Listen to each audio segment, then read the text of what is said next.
नमस्कार दोस्तों, स्वागत है आप सभी का एक बार फिर से राजू सर के नाम से इस यूट्यूब चैनल के अंदर एमसीक्यू वीडियो की इस कड़ी के अंदर एक और नया एमसीक्यू वीडियो हम लेके आए हैं। एसएससी, सीआरपीएफ, व्यापम और ईएसआई एग्जाम के पॉइंट ऑफ व्यू में कुछ इंपॉर्टेंट एमसीक्यू जिनको सॉल्व करने वाले हम विद रैशनल है। तो आप लोगों से गुजारिश, फटाफट से लिंक को शेयर कर दीजिए, वीडियो को लाइक कर दीजिए, चैनल को सब्सक्राइब कर दीजिए। और इसके अलावा कुछ लोगों की शिकायत की उनको नोटिफिकेशन रिसीव नहीं होता है, तो बेल आइकन बटन जो है सब्सक्रिप्शन के पास में बेल आइकन बटन होता है, उसको आपको प्रेस करना पड़ेगा, जिससे आपको हर एमसीक्यू वीडियो का नोटिफिकेशन आपको मिल जाए। वैसे आप सबको पता है कि रात 9:30 बजे डेली 9:30 PM पे हम लाइव आते हैं, तो ये टाइम नोट कर दीजिए। और आगे से जब भी आपको जो है क्लास अटेंड करना है, लाइव क्लास अटेंड करें 9:30।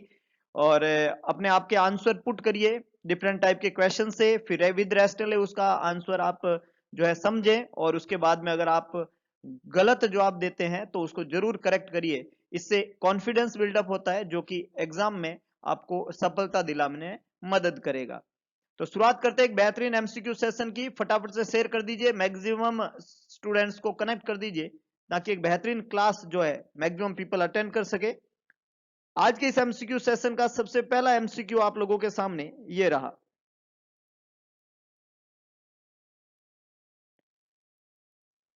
What is mandatory before glucose tolerance test. Question है, क्या पूछा है, ग्लूकोज टॉलरेंस टेस्ट करने से पहले, है ना, ग्लूकोज टॉलरेंस टेस्ट करने से पहले, ग्लूकोज टॉलरेंस टेस्ट जीटीटी, या इसको हम लिख सकते हैं OGTT, oral glucose tolerance test, ये करने से पहले क्या चीज मैंडेटरी है, क्या चीज जरूरी है। ऑप्शन कह रहा है एनपीओ रखेंगे मरीज को 8 से 10 घंटे prior to test, 8 to 10 hours prior to test जो है मरीज को नील पर ओरल कर देंगे 8 से 10 घंटे पहले टेस्ट करने से।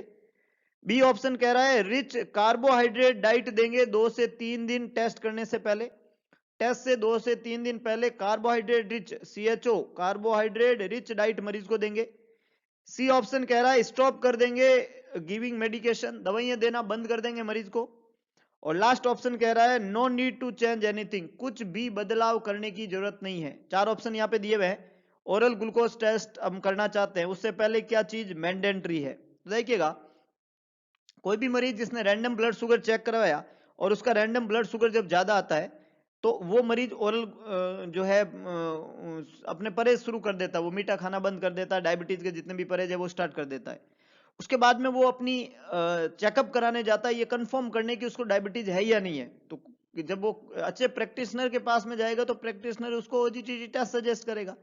अब इस टेस्ट को करने से पहले वो प्रैक्टिशनर उस मरीज को क्या एडवाइस करेगा कि आपने अभी तक जो कुछ परहेज शुरू किए वो बंद करो, 2 से 3 दिन आप बहुत अच्छे से बढ़िया खाना खाओ, कार्बोहाइड्रेट रिच खाना खाओ, ग्लूकोज ले बढ़िया ले, इनटेक बढ़िया करो, और उसके बाद में हम ये टेस्ट करेंगे। जिस दिन टेस्ट होगा उस दिन आपको अर्ली मॉर्निंग एम्प्टी स्टमक आना है। तो सबसे पहला मैंडेटरी चीज यही होता है कि बी यहाँ पे करेक्ट आंसर रहेगा, rich carbohydrate diet for 2 to 3 days before test. Test करने से 2 से 3 दिन पहले उसको अच्छे से इंस्ट्रक्ट करेंगे कि वो रिच कार्बोहाइड्रेट डाइट ले। उसके बाद में हम इसको टेस्ट को कैरिड आउट करते हैं, जिसमें 75 मिलीग्राम ग्लूकोज ओरली पिलाते हैं, और उसमें different half an hour, 1 hour, 2 hour पे सैंपल कलेक्ट किया जाता है, और उसमें ग्लूकोज का लेवल चेक करते हैं कि बॉडी ग्लूकोज को कितना टॉलरेंस कर रही है। तो यहाँ पे करेक्ट आंसर बनेगा बी। एक होता है 8 से 10 घंटे टेस्ट से पहले एनपीओ रखने की जरूरत नहीं है, अर्ली मॉर्निंग फास्टिंग ही ठीक है। मरीज को मेडिकेशन देना बंद कर देंगे, ये सही नहीं है, और कोई चेंज नहीं करेंगे, ये भी सही नहीं है। तो बी यहाँ पे बिल्कुल करेक्ट आंसर है, carbohydrate diet for 2 to 3 days before test. Very good. Endoscopic catheter are sterilised by. Question ने क्या पूछा है, जो एंडोस्कोपिक कैथेटर होते हैं, है ना, वो कैथेटर जैसे ब्रोंकोस्कोप, कोलोनोस्कोप, है ना, अपर गैस्ट्रो एंडोस्कोप, जितने भी कैथेटर होते हैं उनको स्टेरिलाइज करने का तरीका क्या, autoclaving, hot air oven, 2% ग्लूटाल्डिहाइड, boiling. Endoscope, colonoscope, है ना, इस तरीके के एंडोस्कोप जो रबर के बने होते हैं, इनको स्टरलाइज करने के लिए बहुत अच्छा, मैक्सिमम पीपल ने बिल्कुल करेक्ट जवाब दिया है, 2% ग्लूटाल्डिहाइड। मल्टीपल टाइम रिपीटेड क्वेश्चन है, सी यहाँ पे बिल्कुल करेक्ट आंसर है। ए, बी और डी खोटे जवाब है। 2% ग्लूटाल्डिहाइड जो है वो काम में लिया जाता है एंडोस्कोप को जो है वहां पे स्टरलाइज करने के पर्पज से 2% glutaraldehyde. Very good. A patient with an arterial ulcer, ध्यान से समझिएगा, ट्रिकी क्वेश्चन है। आर्टीरियल अल्सर है पेशेंट को, over the left lateral malleolus, complain of pain at the ulcer site, ulcer site पे दर्द की कंप्लेन कर रहा है मरीज। लेफ्ट लेटरल मेल्युलस जो टकना है लेफ्ट साइड का, वहां पे एक आर्टीरियल अल्सर बन चुका है मरीज को। The nurse caring for this patient understand that the pain is caused most commonly by which of the following, जो नर्स केयर दे रही है इस मरीज को, वो ये समझ चुकी है कि जो ये पेन है ना, जो पेन है अल्सर साइट के ऊपर, वो किससे किसके साथ में एसोसिएटेड है। पहला है infection, second one exudate, third one ischemia और फोर्थ वन एडिमा, है ना। किसी पेशेंट को लेग का जो मेल्युलस वाला पार्ट है, उस मेल्युलस वाले पार्ट के ऊपर क्या है, उसको मेल्युलस वाले एरिया पे अल्सर है लेफ्ट लेग के। अब उस अल्सर वाले साइड पे मरीज को क्या हो रहा है, पेन। अब वो क्या पूछ रहा है कि जो पेन है उसका कारण क्या है। इन्फेक्शन हो गया है, दूसरा कारण यहाँ पे लिखा हुआ है एक्सुडेट की वजह से, तीसरा कारण यहाँ पे लिखा हुआ है सीमिया की वजह से, और फोर्थ है oedema. Which is the correct one. बहुत अच्छे, कुछ लोग ठीक डायरेक्शन में जा रहे हैं, कुछ लोगों का जवाब खोटा है। सीवियर पेन अगर आर्टीरियल अल्सर साइट पे है तो इसका मोस्ट कॉमन रीजन होता है स्टीमिया। क्या रीजन होता है, इसीमिया। सी यहाँ पे बिल्कुल करेक्ट आंसर है। इसीमिया का मतलब क्या हो गया, आर्टीरियल ब्लड फ्लो जो है वो क्या हो गया, रिड्यूस, डिक्रीज हो गया। और क्या डिक्रीज हो गया, आर्टीरियल ब्लड फ्लो। और जब सेल और टिश्यू को आर्टीरियल ब्लड फ्लो नहीं होगा, वहां पे ऑक्सीजन की कमी होगी, तो उसको हम इसीमिया के नाम से जानते हैं। ए इनकरेक्ट है, क्योंकि इन्फेक्शन जो होता है वो अल्सर के, आर्टीरियल अल्सर में एज ए कॉम्प्लिकेशन होता है, इसलिए हर मरीज जिसको आर्टीरियल अल्सरेशन है उसको इन्फेक्शन होगा ये जरूरी नहीं है, ये कॉम्प्लिकेशन है आर्टीरियल अल्सर का।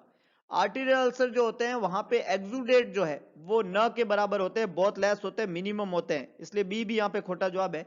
और आर्टीरियल अल्सर पे कभी भी एडिमा प्रेजेंट नहीं होता, वीनस जो है प्रॉब्लम में एडिमा बनता है। यहाँ पे करेक्ट आंसर रहेगा सी, इस्टीमिया। बहुत अच्छे, maximum people are correct, very good. Next है which substance enables the transport of oxygen during wound healing.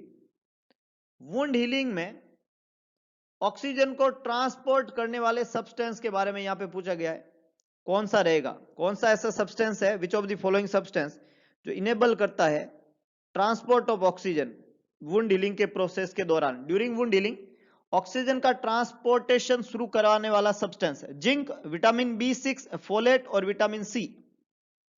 सोच के जवाब दीजिएगा, सोच के जवाब दीजिएगा।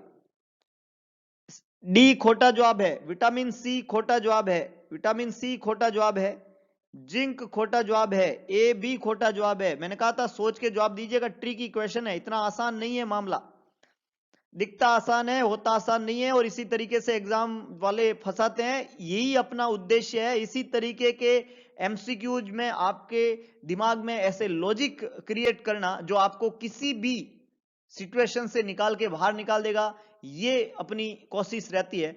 इसलिए मैं कहता हूं कि आप मैक्सिमम लोगों तक आज ही शपथ ले कि ये जो एमसीक्यू सेशन का जो कंटेंट है वो मैक्सिमम लोगों तक पहुंचाएंगे, क्योंकि हम चाहते हैं कि मैक्सिमम लोग इस तरीके के कंटेंट से एक्सपोजर हो, उन्हें पता चले कि इस तरीके का कंटेंट जरूरी है किसी भी नॉट सेट जैसे एग्जाम को क्रैक करने में, या किसी भी कॉम्पिटिटिव एग्जाम को, नर्सिंग ऑफिसर के किसी भी एग्जाम में इस तरीके के ट्रिकी क्वेश्चंस आते हैं जो सिलेक्शन डिसाइड करते हैं।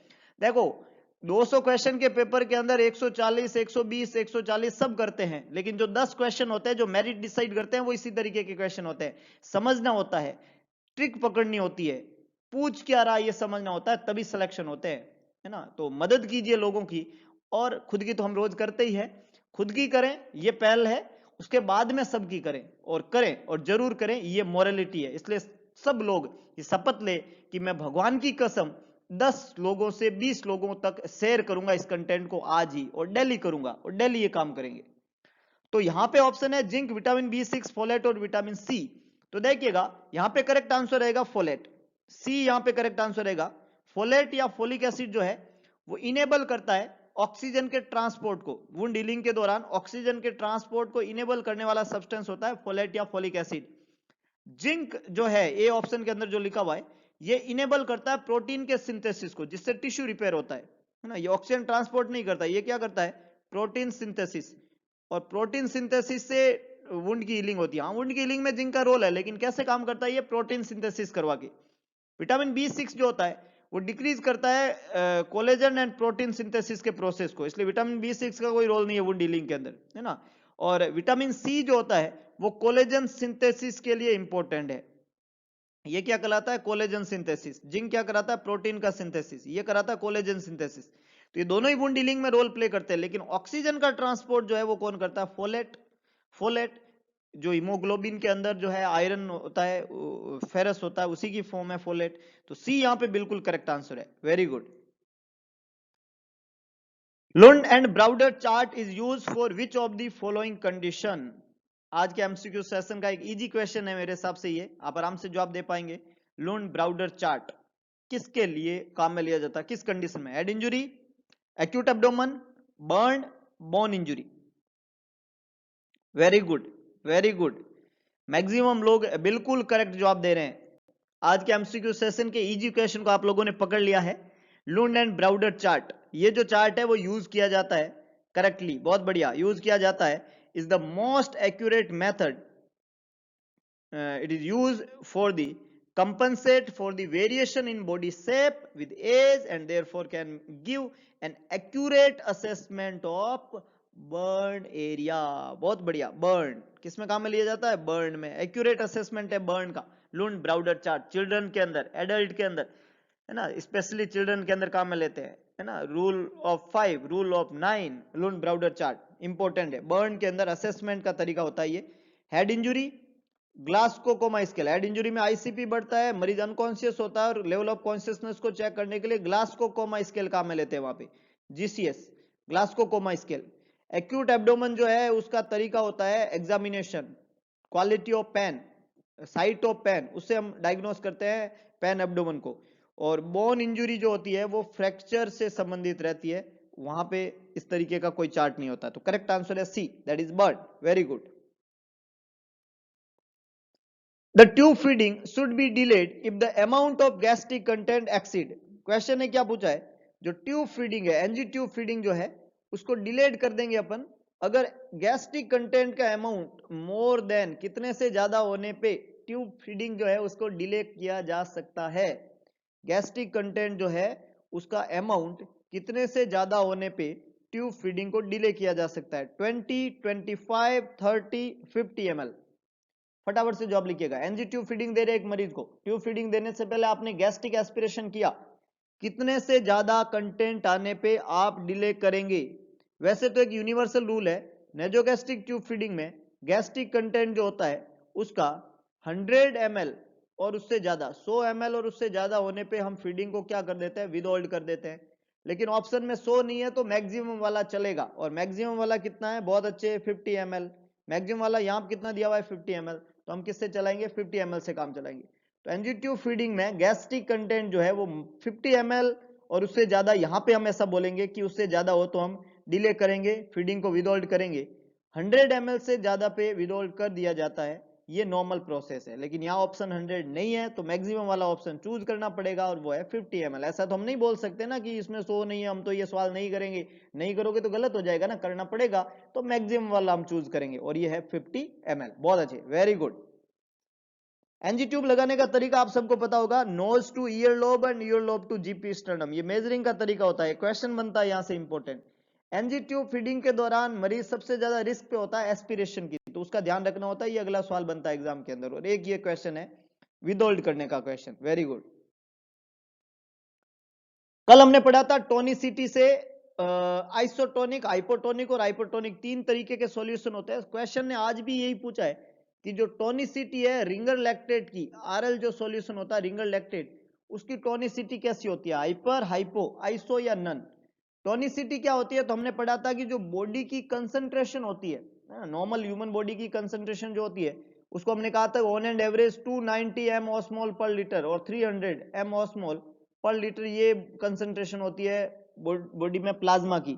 इस प्लाज्मा कंसंट्रेशन के इक्वल कोई फ्लूइड है तो उसको हम बोलते हैं आइसोटोनिक।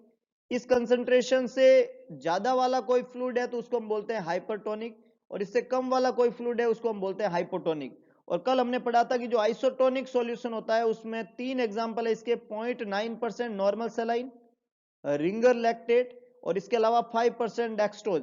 ये 3 ऐसे सॉल्यूशन है जो किस कैटेगरी में आते हैं, आइसोटोनिक कैटेगरी में आते हैं। क्वेश्चन ने यही पूछा है रिंगर लैक्टेट कौन सी कैटेगरी का सॉल्यूशन है, मैक्सिमम लोगों ने बिल्कुल करेक्ट आंसर दिया है। रिंगर लैक्टेट एक आइसोटोनिक सॉल्यूशन है जिसकी ऑस्मोलैरिटी लगभग 273 होती है ना, तो 270, 280, 290, 300 ये लगभग इक्वल वाला माना जाता है। तो इसकी जो टोनिसिटी है वो 273 के आसपास होती है और इसमें कैलोरी जो होती है वो 9 किलो कैलोरी होती है ना, इसकी कैलोरी जो होती है वो 9 किलो कैलोरी होती है। टोनिसिटी जो है 273 एम ऑस्मोल पर लीटर, ये इसकी टोनिसिटी है और आइसोटोनिक सॉल्यूशन माना जाता है रिंगर लैक्टेट। बहुत अच्छे, वेरी गुड, सी बिल्कुल करेक्ट आंसर है साहब यहाँ पे, बहुत अच्छे। For a nurse, which is a useful framework for guiding, planning and setting priorities for a client regarding sexual activity. Question है पूछा है कि एक नर्स के लिए क्या यूजफुल फ्रेमवर्क है, किस चीज के लिए, गाइड करने के लिए, प्लान करने के लिए और प्रायोरिटी सेट करने के लिए, किसके रिगार्डिंग, सेक्सुअल एक्टिविटी के रिगार्डिंग। सेक्सुअल एक्टिविटी के रिगार्डिंग गाइड करने के लिए, प्लान करने के लिए और सेटिंग बिठाने के लिए प्रायोरिटी क्या सेटिंग रहेगी, किसी भी पेशेंट के अंदर क्या फ्रेमवर्क रहेगा फॉर ए नर्स। ऑप्शन है NANDA guidelines, implicit model, nurses own theory of sexual behaviour, none of the above. अच्छा क्वेश्चन है, अभी तक इस क्वेश्चन का कहीं जिक्र नहीं हुआ लेकिन मुझे क्वेश्चन बहुत अच्छा लगा क्योंकि ये पूछे जाने वाला क्वेश्चन हो सकता है। तो यहाँ पे जो फ्रेमवर्क होता है, जो गाइडिंग, प्लानिंग और सेटिंग प्रायोरिटी की जाती है रिगार्डिंग सेक्सुअल एक्टिविटी, वो चलता है प्लिसिट मॉडल। बहुत अच्छे, बी बिल्कुल करेक्ट आंसर है, वहां चलता है प्लिसिट मॉडल। प्लिसिट की यहाँ पे कुछ फुल फॉर्म है जिसमें एक वर्ड है पी, एक वर्ड है एल आई, एक वर्ड है डबल एस और एक वर्ड है आई टी। इसको हम बोलते हैं प्लिसिट मॉडल। ये जो पी है इसका मतलब होता है परमिशन, पी का मतलब क्या होता है, परमिशन। पी मतलब होता है permission, give permission for the patient to have sexual feeling या रिलेशनशिप एंड नॉर्मलाइज दिस, ये तो होता है परमिशन। एल आई का मतलब होता है लिमिटेड इंफॉर्मेशन, एल आई का मतलब होता है लिमिटेड इंफॉर्मेशन, है ना, limited information, that is L I, limited information. तो ऑफर करना हमेशा लिमिटेड इंफॉर्मेशन को to identify the effect of the cancer या ट्रीटमेंट ऑफ सेक्सुअलिटी, है ना। सेक्सुअलिटी के ट्रीटमेंट में लिमिटेड इंफॉर्मेशन जो है वो यूज करना, ये आइडेंटिफाई करने के लिए। एस का मतलब होता है स्पेसिफिक सजेशन, डबल एस है यहाँ पे, तो एक एस का मतलब है स्पेसिफिक, एक एस का मतलब है suggestion. Specific suggestion, specific suggestion जो है वो बनाना, ये मैनेज करने के लिए कि सेक्सुअल साइड इफेक्ट क्या होते हैं और उनको आइडेंटिफाई किया जा सके। और आईटी का मतलब होता है intensive therapy, intensive therapy, IT का मतलब होता है इंटेंसिव थेरेपी, ये आइडेंटिफाई करना, further support for the issue you have discussed and refer them if appropriate. तो यहां पे permission, limited information, specific suggestion and intensive therapy एक मॉडल चलता है ये फ्रेमवर्क तैयार करने के लिए for guiding, planning and priority setting regarding sexual activity. तो करेक्ट आंसर यहां पे क्या बनेगा, बी, प्लिसिट मॉडल। बहुत अच्छे, वेरी गुड। क्वेश्चन है amount of medication can be injected into the gluteal muscle is, gluteal muscle के अंदर, और ग्लूटियल में भी वेंट्रोग्लूटियल, डोर्सोग्लूटियल कभी प्रायोरिटी नहीं होता है, आईएम इंजेक्शन में वेंट्रोग्लूटियल को प्रायोरिटी देते हैं। उस ग्लूटियल एरिया में जब हम इंजेक्टेबल मेडिकेशन दे रहे हैं तो कितना अमाउंट आप वहां पे इंजेक्ट करेंगे। फर्स्ट ऑप्शन है अप टू 2 ml, सेकेंड है अप टू 5 ml, थर्ड है अप टू 7 ml और फोर्थ है अप टू 10 ml। बहुत अच्छे, वेरी गुड। ग्लूटियल मसल के अंदर इंजेक्शन जो है, आप अमाउंट पूछा है यहाँ पे, अमाउंट ऑफ मेडिकेशन जब आप इंजेक्ट दे रहे हैं ग्लूटियल में, मसल में जो लगता है वो आईएम इंजेक्शन होता है, और आईएम इंजेक्शन जो का अमाउंट ऑफ मेडिकेशन जो रहता है ग्लूटियल एरिया में 3 to 5 ml रहता है, 3 to 5 ml। तो ये बनेगा नहीं, कम है, और ये ज्यादा है, तो करेक्ट आंसर क्या बनेगा, अप टू 5 ml। बी बिल्कुल करेक्ट आंसर है यहाँ पे, अप टू 5 ml इंजेक्शन हम पुट करते हैं ग्लूटियल मसल के अंदर आईएम इंजेक्शन के रूप में। तो B is the correct one, very good, बहुत अच्छे। क्वेश्चन है sharp instruments should not be sterilised by, sharp instrument जो होते हैं, शार्प मतलब नुकीले जो इंस्ट्रूमेंट्स होते हैं, उनको नहीं करना है स्टेरलाइज बाय, किस चीजों से स्टेरलाइज नहीं करना है? ऑटोक्लेव नहीं करना होता है, बॉयल नहीं करना होता है, हॉट एयर ओवन से नहीं करना होता है, या एंटीसेप्टिक सॉल्यूशन से नहीं करना होता है। जितने भी शार्प इंस्ट्रूमेंट होते हैं उनको किस तरीके से स्टेरलाइज नहीं करना होता है? फटाफट से अपना जवाब लिखिएगा। Sharp instrument should not be sterilised by autoclaving, boiling, hot air oven और एंटीसेप्टिक सॉल्यूशन। चार ऑप्शन दिए हुए साहब, autoclaving, boiling, hot air oven और एंटीसेप्टिक सॉल्यूशन। बहुत अच्छे, maximum people are correct. It's boiling, बहुत अच्छे। बी यहाँ पे खोटा जवाब है, बॉइलिंग जो है, बॉइलिंग ये जवाब बनेगा, ये तरीका नहीं है स्टेरलाइज करने का। ऑटोक्लेविंग, हॉट एयर ओवन और एंटीसेप्टिक सॉल्यूशन सही तरीके हैं शार्प इंस्ट्रूमेंट को स्टेरलाइज करने के, लेकिन बॉइलिंग से शार्प इंस्ट्रूमेंट को स्टेरलाइज नहीं करते हैं, और करने पे उनका जो नुकीलापन है वो कम हो जाता है, इसलिए बॉइलिंग नहीं करते। बी यहाँ पे जवाब बनेगा, क्योंकि ये तरीका नहीं है। बहुत अच्छे, वेरी गुड। क्वेश्चन है, client is to receive 2000 ml of IV fluid in 12 hours, 12 घंटे में 2000 ml आपको आईवी फ्लूइड देना है। ड्रॉप फैक्टर जो है वो 10 drops per minute per ml है। How many drops per minute should the flow rate be set, कितना फ्लो रेट आप सेट करेंगे? ड्रॉप पर मिनट आपको ज्ञात करना है। तो यहाँ पे आपको 2000 ml सॉल्यूशन है आपका ना, सॉल्यूशन कितना है 2000 ml, 12 घंटे में देना है। ड्रॉप फैक्टर है 10, तो फॉर्मूला है drops per minute, drops per minute is equal to fluid in ml, fluid ml के अंदर into drop factor upon time है मिनट के अंदर।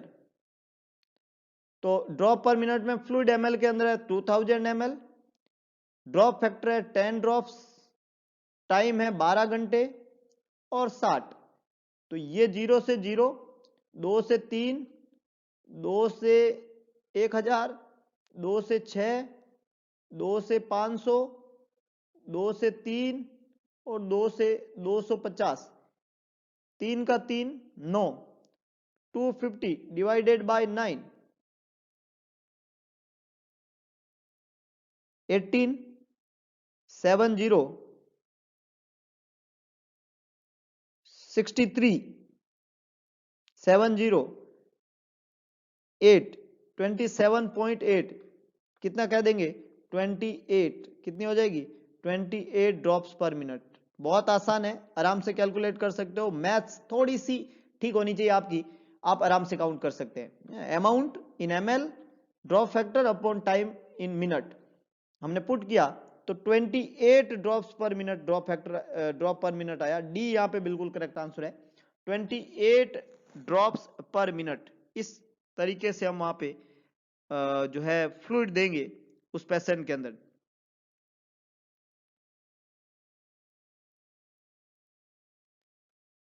In brain death all are the seen except one, brain death के अंदर सब देखा जाएगा एक को छोड़ के। क्वेश्चन ने क्या पूछा है, किसी मरीज का अगर ब्रेन डेथ हो गया है तो उसमें सब कुछ देखने को मिलेगा एक्सेप्ट वन, एक को छोड़ के। इसका मतलब 3 चीजें ब्रेन डेथ में होती है, एक नहीं होती है। पहला लिखा हुआ डायबिटीज इंसिपिटस, सेकंड है एपनिया, थर्ड वन है कॉन्स्ट्रिक्टेड प्यूपिल और फोर्थ वन है pulse rate unresponsive to atropine. 4 option दिए हुए हैं, मरीज का ब्रेन डेथ हो गया है, सब देखने को मिल सकता है एक को छोड़ के। Brain death all are seen except one, बहुत अच्छे, वेरी गुड वेरी गुड। देखिएगा ये हमें अच्छे से पता है, किसी भी मरीज की जब ब्रेन डेथ होती है तो उसके प्यूपिल जो है वो कॉन्स्ट्रिक्ट होने की जगह क्या होते हैं, डायलेट होते हैं। तो ब्रेन डेथ वाले मरीज में प्यूपिल जो है वो कॉन्स्ट्रिक्टेड कभी भी नहीं हो सकते, ये तो क्या होंगे, डायलेट होंगे। सी यहाँ पे आंसर बनेगा। प्यूपिल कैसे देखने को मिलेंगे, डायलेटेड। ब्रेन डेथ वाले मरीज में प्यूपिल सपने में भी कॉन्स्ट्रिक्ट नहीं हो सकते, और प्यूपिल कॉन्स्ट्रिक्ट है तो ब्रेन डेथ नहीं है, दोनों एक दूसरे के उल्टे है। तो प्यूपिल कभी भी कॉन्स्ट्रिक्ट नहीं हो सकता है। वो ब्रेन डेथ वाले मरीज को डायबिटीज इंसिपिटस हो सकता है, हम मना नहीं कर सकते। उसको एपनिया हो सकता है, ये भी हम मना नहीं कर सकते, एपनिया मतलब सीजेशन ऑफ रेस्पिरेशन। और उसकी पल्स रेट जो है वो एट्रोपिन से अनरेस्पॉन्सिव हो सकती है, ये भी हम मना नहीं करते हैं, लेकिन उसमें कॉन्स्ट्रिक्टेड प्यूपिल नहीं होगा, ये हम 200% कह सकते हैं।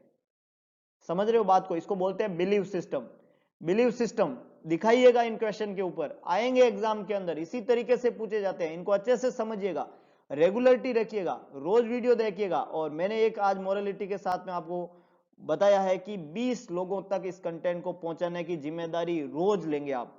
रोज आप ये कोशिश करेंगे कि 20 लोगों तक मैं इस कंटेंट को पहुंचाऊंगा। आपका और आपके पहुंचाने से जिन लोगों तक आपने अप्रोच किया है, डेफिनेटली उनका भविष्य एक शानदार चमकीला भविष्य आपका इंतजार करेगा। तो उस तरीके का है, यहाँ पे कॉन्फिडेंस है हम 200% की प्यूपिल तो डायलेट होगा, वो कॉन्स्ट्रिक्ट हो ही नहीं सकता। बाकी तीनों चीजें हो सकती है, हमें इनसे कोई लेना देना नहीं है। आप ऐसा कह ही नहीं सकते कि मरीज को ब्रेन डेथ, डायबिटीज इंसिपिटस नहीं होगा, ऐसा नहीं बोल सकते। हो सकता है, नहीं हो जरूरी नहीं, हो जरूरी नहीं, लेकिन दोनों ही चीजें हो सकती। एपनिया हो भी सकता है, नहीं भी हो, we don't know. Pulse rate response कर सकती है, नहीं भी करे, वी डोंट नो। लेकिन कॉन्स्ट्रिक्टेड प्यूपिल नहीं होगा, नहीं होगा, नहीं होगा, ऐसा हम दावे के साथ कह सकते हैं, क्योंकि प्यूपिल को डायलेट होना ही पड़ेगा जब ब्रेन क्या हो जाए, डेथ हो जाए। मरीज को इंसुलिन लगाओगे तो हाइपोग्लाइसीमिया होगा ही होगा, ये तय है। इंसुलिन ग्लूकोज को कम करेगा, काम है इंसुलिन का। 1 किलो गुलाब जामुन खाओगे तो ग्लूकोज का लेवल बढ़ेगा ही बढ़ेगा। गुलाब जामुन की इज्जत का सवाल होता है साहब, तो ये तो बहुत इंपॉर्टेंट बात है। और अगर आपने इन एमसीक्यूज को सॉल्व कर दिया, डेली सॉल्व कर दिया, तो सिलेक्शन को होना ही पड़ेगा, ये तय बात है। आगे बढ़ते हैं, वेरी गुड, बहुत अच्छे। इंटरेस्टिंग क्वेश्चन है, which condition place a patient at risk for an embolic stroke. बहुत इंपॉर्टेंट क्वेश्चन है, अच्छा क्वेश्चन है, समझने जैसा क्वेश्चन है, पूछा हुआ क्वेश्चन है। कौन सी कंडीशन प्लेस करती है एक मरीज को किस रिस्क के ऊपर, एम्बोलिक स्ट्रोक की रिस्क के ऊपर। एम्बोलिक स्ट्रोक जो है, मैं जो थ्रोम्बस है वो बनता कहीं और है और मूव करके जाके जो है स्ट्रोक करता है, इसको एम्बोलिक स्ट्रोक कहते हैं। एम्बुलस, मूवेबल थ्रोम्बस को एम्बुलस कहते हैं। तो कौन सी कंडीशन होने पे मरीज में एम्बोलिक स्ट्रोक होने की संभावना है? फर्स्ट है आर्टीरियल फिब्रिलेशन, सेकंड वन है ब्रेडिकार्डिया, थर्ड वन है deep vein thrombosis, fourth one है हिस्ट्री ऑफ मायोकार्डियल इंफार्क्शन। कौन सी कंडीशन मरीज को रिस्क पे रख रही है कि उसको एम्बोलिक स्ट्रोक हो सकता है? रिस्क है एम्बोलिक स्ट्रोक की, कंडीशन के आधार पे रिस्क बनेगी एम्बोलिक स्ट्रोक की। नहीं, सी खोटा है, डीप वेन थ्रोम्बोसिस खोटा, हिस्ट्री ऑफ एमआई खोटा जवाब है। बिल्कुल गलत, बिल्कुल गलत। देखिएगा साहब, समझिएगा चीज को। करेक्ट आंसर है यहाँ पे ए, एट्रियल फिब्रिलेशन। करेक्ट आंसर है यहाँ पे ए, एट्रियल फिब्रिलेशन। एएफ इसको बोलते हैं। अपना जो हार्ट है उसमें एट्रियम जो होते हैं, राइट एट्रियम और लेफ्ट एट्रियम, ये ब्लड को पंप करते हैं राइट वेंट्रिकल और लेफ्ट वेंट्रिकल के अंदर। ये सिंपल सा फंडा है। एट्रियम अपने ब्लड को वेंट्रिकल के अंदर पुश करते हैं। एट्रियम का काम गड़बड़ हो गया। एट्रियम किस कंडीशन में है? फिब्रिलेशन वाली कंडीशन में। जब एट्रियम फिब्रिलेशन वाली कंडीशन में होते हैं तो इनके अंदर जो ब्लड आता है सुपीरियर और इंफीरियर वेना केवा से और पल्मोनरी आर्टरी से, वैन से, ये जो ब्लड एट्रियम में आया, एट्रियम अच्छे से फंक्शन नहीं कर रहे हैं, एट्रियम फिब्रिलेशन वाली कंडीशन में है, उसकी का ब्लड जो होता है वो खाली नहीं हो पाता आगे। जब ये खाली नहीं होगा तो ब्लड रुकेगा, और जब ब्लड रुकता है तो उसके अंदर क्या बनता है? रुके हुए ब्लड के अंदर बनते हैं थ्रोम्बस। रुके हुए ब्लड में क्या बनेंगे? थ्रोम्बस।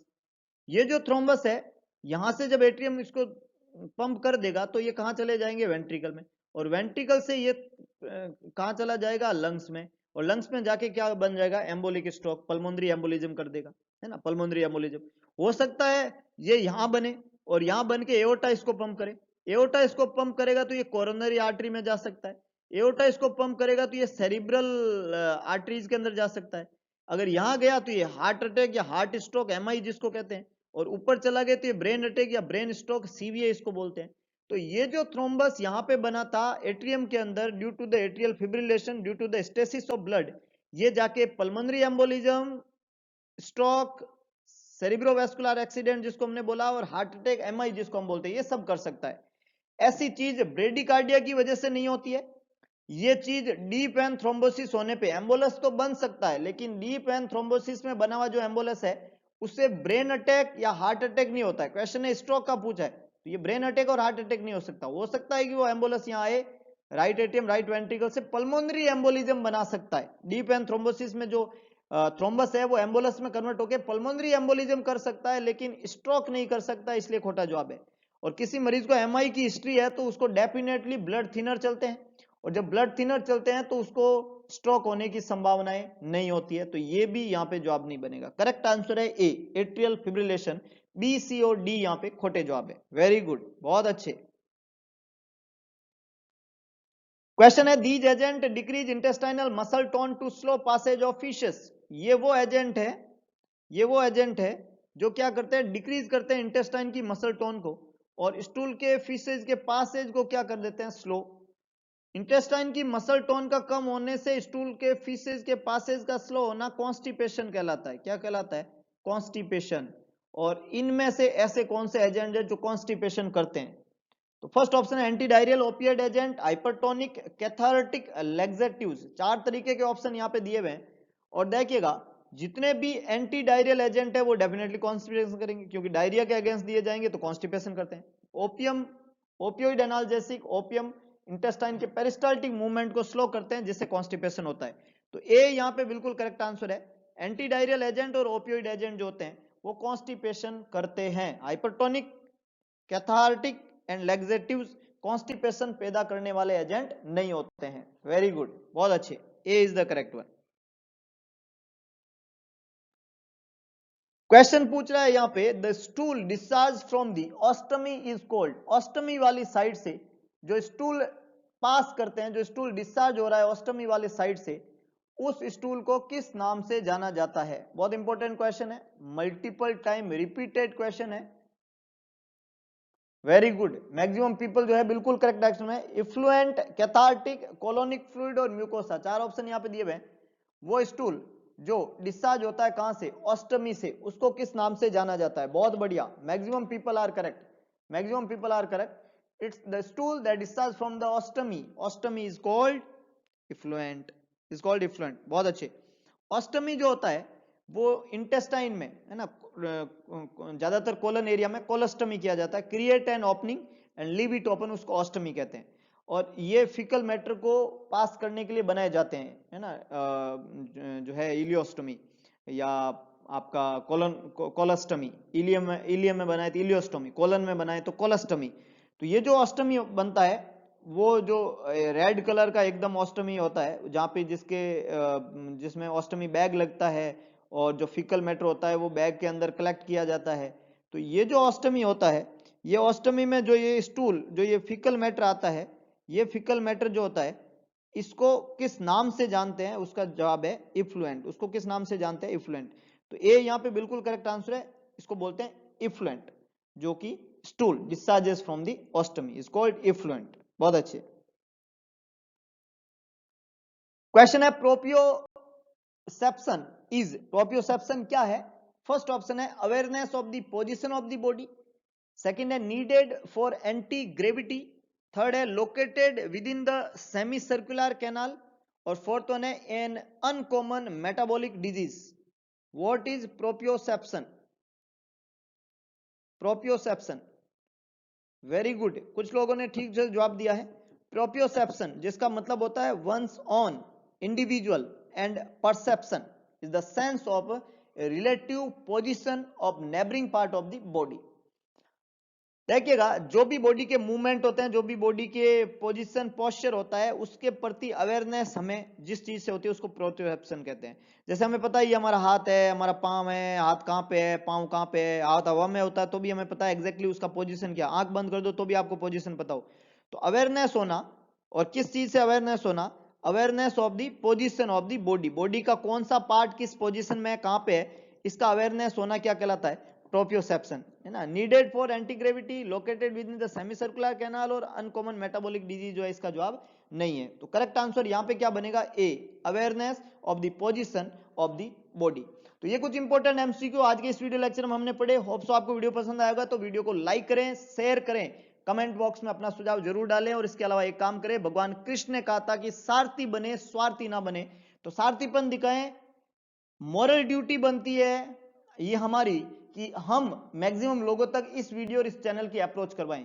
संकल्प ले आज, है ना, कि हर रोज हम 10 से 20 लोगों तक इस चैनल को, इस वीडियो को पहुंचाने की कोशिश करेंगे, क्योंकि जो कंटेंट है वो सिलेक्टिव है, मैं पहले कह चुका हूं, और कई बार के क्वेश्चंस, कई तरीके के क्वेश्चन, कई लॉजिकल और ट्रिकी क्वेश्चंस मैं लाने की कोशिश करता हूं और डेफिनेटली ये क्वेश्चन आप लोगों को और हम सब लोगों को एक बेहतरीन भविष्य की तरफ लेके जाने वाले हैं। इसलिए like, share and subscribe, bell icon button दबाएं ताकि नोटिफिकेशन की प्रॉब्लम नहीं हो। हर रोज 9:30 PM डेली रात को 9:30 बजे ये लाइव क्लास सेशन शुरू होता है, तो हर इंडिविजुअल जो नया है उनको टाइम पता चल जाए और इस सेशन को मैक्सिमम लोगों तक शेयर करें ताकि सब लोग जो है इसका फायदा उठा सकते। तो मिलते हैं दोबारा एक नई एनर्जी के साथ में, नए वीडियो लेक्चर के साथ में, कुछ इंपॉर्टेंट एमसीक्यू, लॉजिकल एमसीक्यू। तब तक के लिए जय हिंद, जय भारत, शुभ रात्रि, जय महाकाल।